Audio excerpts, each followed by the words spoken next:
कानी बहू। किशोरी लाल जी के बेटे राघव की शादी की बात जगह जगह चल रही थी, लेकिन किशोरी लाल जी को कोई लड़की पसंद ही नहीं आती थी। और उसकी एक ही वजह थी, किशोरी लाल जी का लालची होना। उनको लड़की वालों से मोटा दहेज चाहिए था और इसी चक्कर में एक दिन वो एक बहुत पैसे वाले के घर अपने बेटे का रिश्ता लेकर पहुंचे। उस आदमी का नाम था ओम प्रकाश।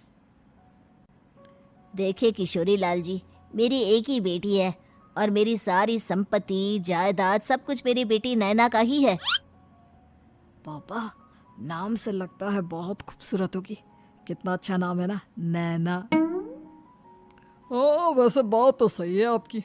अब इतना पैसा है, जमीन जायदाद है, इकलौती बेटी, आप भी क्या करेंगे? सब कुछ उसे ही देंगे ना।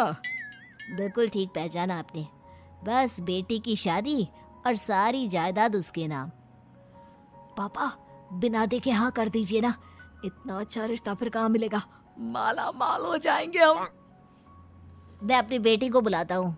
अरे नहीं नहीं नहीं नहीं, आपकी बेटी का नाम नैना है, सुनकर ही लगता है बहुत सुंदर होगी। रहने दीजिए अंकल, मैं तो आपकी बेटी के नाम से ही इतना खुश हो गया हूँ कि उसे बिना देखे शादी करने को तैयार हूँ। अब तो मैं उसका चेहरा सीधे शादी के बाद ही देखूंगा। और इस तरह राघव नैना का चेहरा नहीं देखता और उससे शादी कर लेता है। शादी के बाद अपनी सुहाग रात पर जब राघव नैना का घूंघट उठाकर देखता है तो नैना की आंखें बंद थी। कितने खूबसूरत हो तुम नैना, जरा अपनी आंखें खोलकर मेरी तरफ देखो तो सही। नहीं, मुझे शर्म आती है। अरे, मैंने तुम्हें शादी से पहले भी नहीं देखा, और अब अगर तुम आंखें खोलकर मुझे देखोगी भी नहीं तो मुझे अच्छा कैसे लगेगा? इससे पहले कि नैना अपनी आंखें खोलकर राघव की तरफ देखती, अचानक से लाइट चली गई और राघव नैना को पूरी तरह से देख भी नहीं पाया। अगली सुबह नैना राघव के लिए नाश्ता बनाकर लेकर आई। अरे ये क्या, आधा पराठा सेका हुआ है और आधा बिल्कुल कच्चा। ये तुमने क्या किया नैना? बहू, तुमने क्या आधा पराठा तवे से नीचे लटका कर रखा था, जो आधा सिका है और आधा कच्चा? मुझे जितना दिखेगा उतना ही तो सीखूंगी ना पापा जी। जहाँ जहाँ मुझे नजर आ रहा था वहाँ मैंने सीख लिया, जहाँ जहाँ नहीं दिखा वहाँ कच्चा रह गया होगा। इसका क्या मतलब है? ये कैसा मजाक कर रही है तुम? अरे बहू, तुमने इतना लंबा घूंघट क्यों लगाया हुआ है? देखो, हमारे घर में बहुओं को बेटी की तरह रखा जाता है, और फिर तुम तो इतना सारा माल लेकर आई हो। देखो, ये घूंघट डालकर रखने की कोई ज़रूरत नहीं है। हाँ नैना, पापा जी ठीक कह रहे हैं, तुम तो आराम से रहो, अपना ही घर समझो। नैना अचानक से अपना घूंघट उठा लेती है। अरे ये क्या पापा, नैना की तो एक आंख फूटी हुई है। नाम से नैना, लेकिन ये तो कानी बहू निकली। मेरे साथ धोखा हुआ है, धोखा। बिना दिखाए अपनी कानी लड़की मेरे संग ब्याह दी। मुझे कानी भी नहीं चाहिए। मुझे अभी ओम प्रकाश जी से बात करनी पड़ेगी। आखिर उन्होंने मेरे साथ ऐसा किया क्यों? अरे, आप लोगों ने ही तो पापा से कहा था कि आप लोग शादी से पहले मुझे देखना नहीं चाहते। अब मेरे पापा पर क्यों इल्जाम लगा रहे हैं? अरे लेकिन उन्हें बताना तो चाहिए था ना कि तुम कानी हो, एक आंख से तुम्हें दिखाई नहीं देता। किशोरी लाल और राघव नाराज होकर ओम प्रकाश को अपने घर बुलाते हैं। पापा जी, ये आपने क्या किया? शादी से पहले बताया क्यों नहीं कि नैना की आंखों में परेशानी है? अरे, आप ही ने तो लड़की देखने से मना कर दिया था। अरे लेकिन आप बता तो सकते थे। आपको तो हमारी बेटी की प्रॉपर्टी चाहिए थी, वो भी पूरी की पूरी। अब क्या हुआ अगर उसे आधा दिखाई देता है? प्रॉपर्टी तो आपको पूरी मिल गई ना। अरे ये क्या बात हुई? मेरी शादी प्रॉपर्टी से नहीं, आपकी बेटी से हुई है। अब ये तो पहले सोचना चाहिए था, तब तो मेरी प्रॉपर्टी देखकर तुम्हारी जुबान लप लपा रही थी।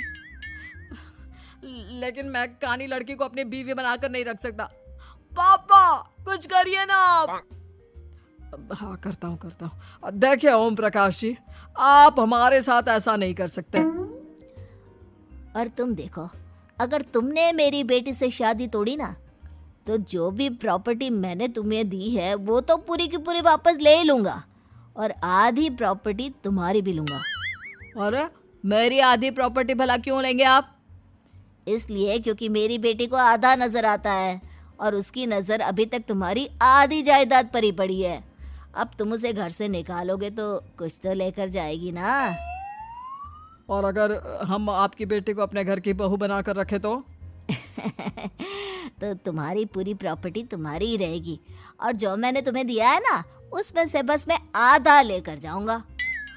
अरे लेकिन अब आप अपनी दी हुई प्रॉपर्टी में से आधी वापस क्यों लेकर जाएंगे?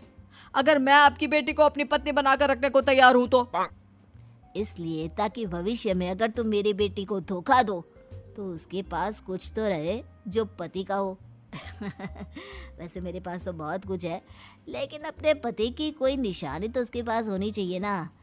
अब अगर तुमने मेरी बेटी को कानी कहा तो तुम्हें प्रॉपर्टी भी कानी ही मिलेगी, पूरी नहीं। जमाए राजा।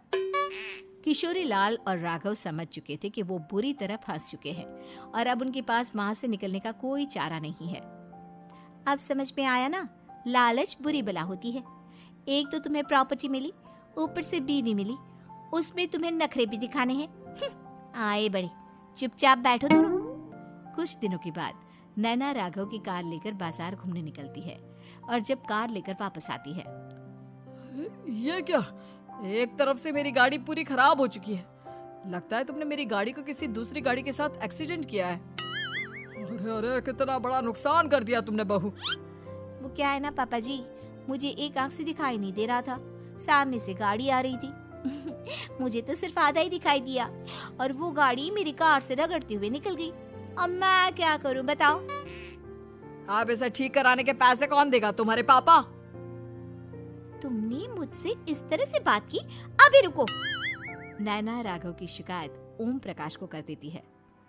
देखो राघव, अब जो मेरी आधी प्रॉपर्टी तुम्हारे पास थी ना, उसमें से आधी और मैं लेकर जाऊंगा, क्योंकि तुमने मेरी बेटी को डांटा। अरे नहीं नहीं पापा जी, गलती हो गई, माफ कर दो। गलती की तो कोई गुंजाइश ही नहीं। अगली बार मेरी बेटी को डांटा तो बची हुई आधी में से आधी और ले जाऊंगा। लालच के चक्कर में हम दोनों ने बहुत बड़ी गलती कर दी बेटा। एक तो तुम्हें कानी बहू मिली और ऊपर से जो माल मिला वो भी काना। इस तरह राघव की हर एक गलती पर ओम प्रकाश उसकी प्रॉपर्टी का आधा आधा हिस्सा लेकर अपना सारा माल वापस ले गया और राघव को कानी बीवी से काम चलाना पड़ा। भाई लालच वाकई में बुरी बला है।